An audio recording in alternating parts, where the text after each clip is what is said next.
Mohsen, you're just coming off watch. What was your watch like?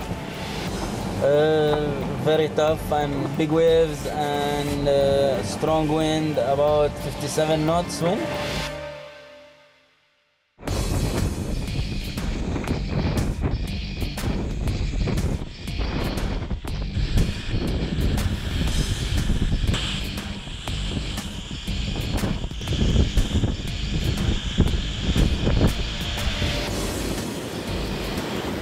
It's very impressive the way Majan behaves in the waves.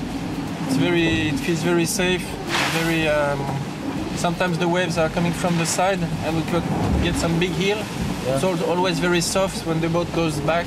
So it's very good for the confidence and for testing the boat.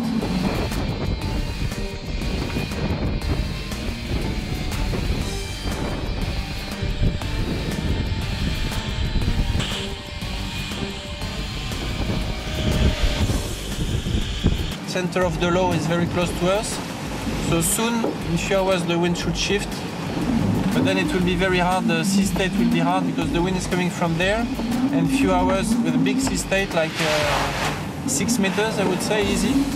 And in 10 hours, the wind will be as strong, but from that direction, so the sea state will be very, very difficult.